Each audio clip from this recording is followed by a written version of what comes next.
شروع اللہ کا نام لے کر جو بڑا مہربان نہایت رحم والا ہے۔ یاسین، حکمت بھرے قرآن کی قسم، تم یقیناً پیغمبروں میں سے ہو، بالکل سیدھے راستے پر۔ یہ قرآن اس ذات کی طرف سے اتارا جا رہا ہے جس کا اقتدار بھی کامل ہے، جس کی رحمت بھی کامل، تاکہ تم ان لوگوں کو خبردار کرو جن کے باپ داداؤں کو پہلے خبردار نہیں کیا گیا تھا، اس لیے وہ غفلت میں پڑے ہوئے ہیں۔ حقیقت یہ ہے کہ ان میں سے اکثر لوگوں کے بارے میں بات پوری ہو چکی ہے، اس لیے وہ ایمان نہیں لاتے۔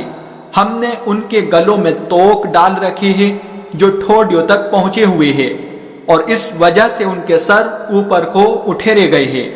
اور ہم نے ایک آڑ ان کے آگے کھڑی کر دی ہے اور ایک آڑ ان کے پیچھے کھڑی کر دی ہے،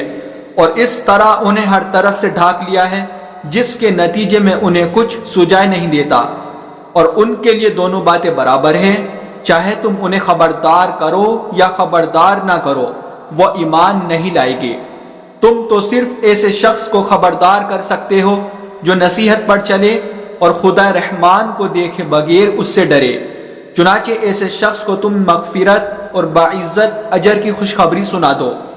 یقیناً ہم ہی مردوں کو زندہ کریں گے، اور جو کچھ عمل انہوں نے آگے بھیجے ہیں ہم ان کو بھی لکھتے جاتے ہیں، اور ان کے کاموں کے جو اثرات ہیں ان کو بھی، اور ہم نے ایک واضح کتاب میں ہر چیز کا پورا احاطہ کر رکھا ہے۔ اور اے پیغمبر، تم ان کے سامنے ایک بستی والوں کی مثال پیش کرو جب ان کے پاس رسول آئے تھے۔ جب ہم نے ان کے پاس شروع میں 2 رسول بھیجے تو انہوں نے دونوں کو جھٹلا دیا، پھر ہم نے تیسرے کے ذریعے ان کی تائید کی، اور ان سب نے کہا کہ یقین جانو ہمیں تمہارے پاس رسول بنا کر بھیجا گیا ہے۔ انہوں نے کہا تمہاری حقیقت اس کے سوا کچھ بھی نہیں کہ تم ہم جیسے ہی آدمی ہو، اور خدا رحمان نے کوئی چیز نازل نہیں کی ہے اور تم سراسر جھوٹ بول رہے ہو۔ ان رسولوں نے کہا ہمارا پروردگار خوب جانتا ہے کہ ہمیں واقعی تمہارے پاس رسول بنا کر بھیجا گیا ہے، اور ہماری ذمہ داری اس سے زیادہ نہیں ہے کہ صاف صاف پیغام پہنچا دے۔ بستی والوں نے کہا ہم نے تو تمہارے اندر نحوست محسوس کی ہے، یقین جانو اگر تم باز نہ آئے تو ہم تم پر پتھر برسائیں گے، اور ہمارے ہاتھوں تمہیں بڑی دردناک سزا ملے گی۔ رسولوں نے کہا تمہاری نحوست خود تمہارے ساتھ لگی ہوئی ہے، کیا یہ باتیں اس لیے کر رہے ہو کہ تمہیں نصیحت کی بات پہنچائی گئی ہے؟ اصل بات یہ ہے کہ تم خود حد سے گزرے ہوئے لوگ ہو۔ اور شہر کے پلے علاقے سے ایک شخص دوڑتا ہوا آیا، اس نے کہا اے میری قوم کے لوگوں، ان رسولوں کا کہنا مان لو، ان لوگوں کا کہنا مان لو جو تم سے کوئی اجرت نہیں مانگ رہے اور وہ صحیح راستے پر ہے، اور بھلا میں اس ذات کی عبادت کیوں نہ کروں جس نے مجھے پیدا کیا ہے، اور اسی کی طرف تم سب کو واپس بھیجا جائے گا۔ بھلا کیا اسے چھوڑ کر میں ایسوں کو معبود مانوں کہ اگر خدا رحمان مجھے کوئی نقصان پہنچانے کا ارادہ کر لے تو ان کے سفارش میرے کسی کام نہ آئے اور نہ وہ مجھے جھٹلا سکے؟ اگر میں ایسا کروں گا تو یقیناً میں کھلی گمراہی میں مبتلا ہو جاؤں گا۔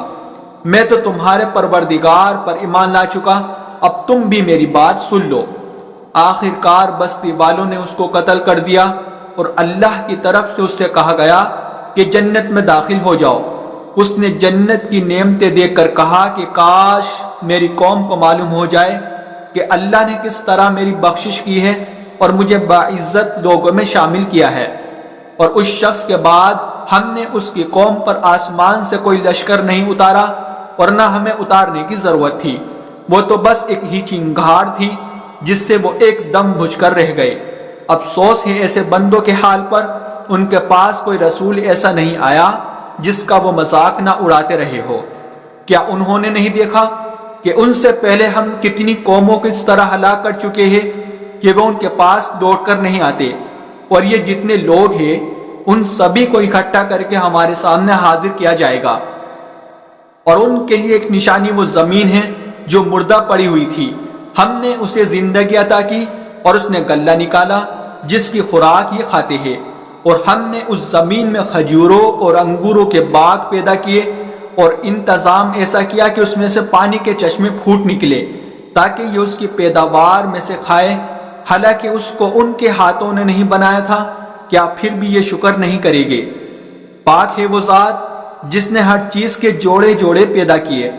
اس پیداوار کے بھی جو زمین اگاتی ہے اور خود انسانوں کے بھی اور ان چیزوں کی بھی جنہیں یہ لوگ ابھی جانتے تک نہیں ہیں، اور ان کے لیے ایک اور نشانی رات ہے، ہم اس پر سے دن کا چھلکا اتار لیتے ہیں تو وہ یکایک اندھیرے میں رہ جاتے ہیں اور سورج اپنے ٹھکانے کی طرف چلا جا رہا ہے۔ یہ سب اس ذات کے مقرر کیا ہوا نظام ہے جس کا اقتدار بھی کامل ہے، جس کا علم بھی کامل،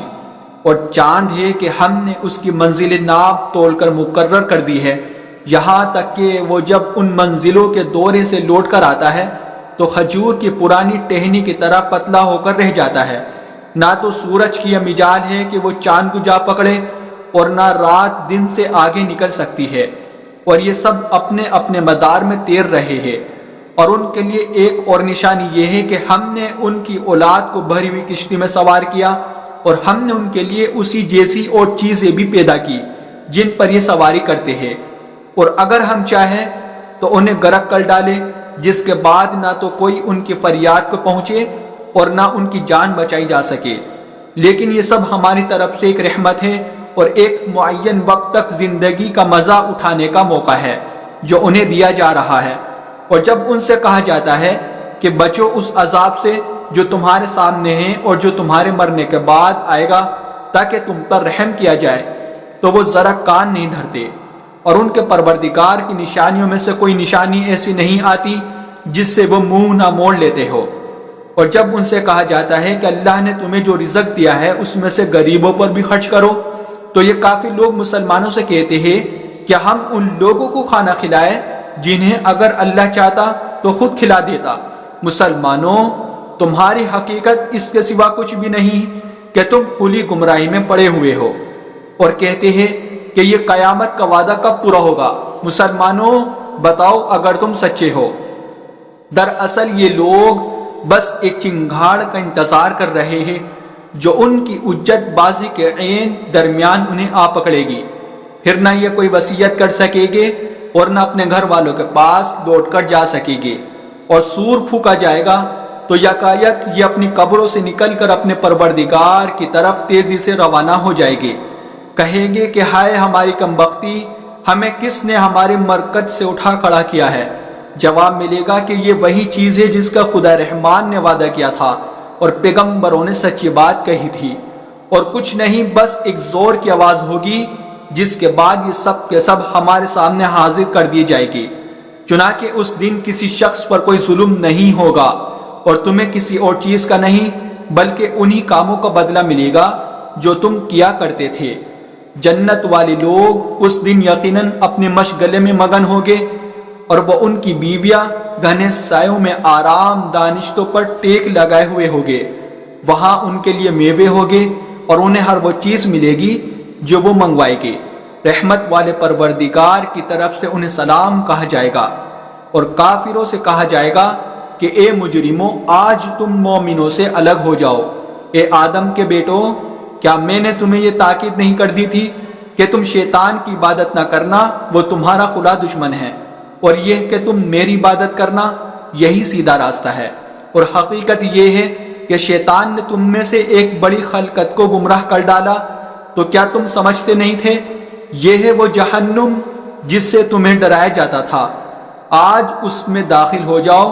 کیونکہ تم کفر کیا کرتے تھے۔ آج کے دن ہم ان کے منہ پر مہر لگا دیں گے اور ان کے ہاتھ ہم سے بات کریں گے اور ان کے پاؤں گواہی دیں گے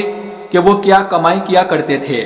اور اگر ہم چاہیں تو یہی دنیا میں ان کی آنکھیں مل یا میٹ کر دے،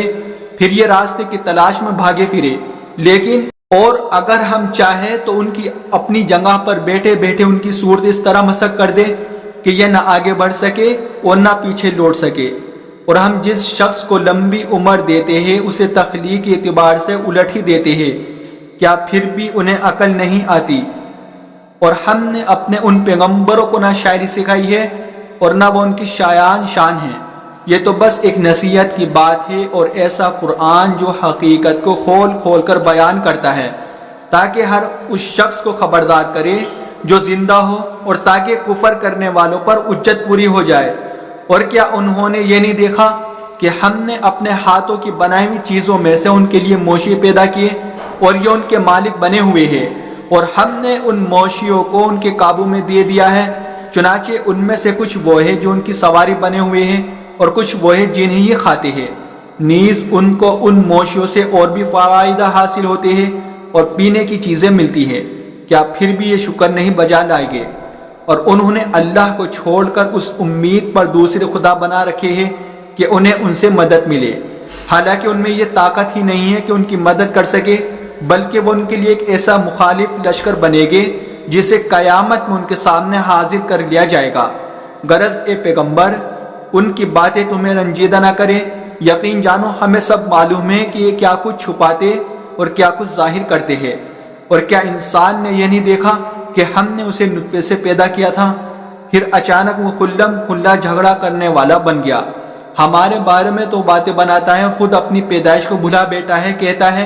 کہ ان ہڈیوں کو کون زندگی دے گا جبکہ وہ گل چکی ہوگی؟ کہہ دو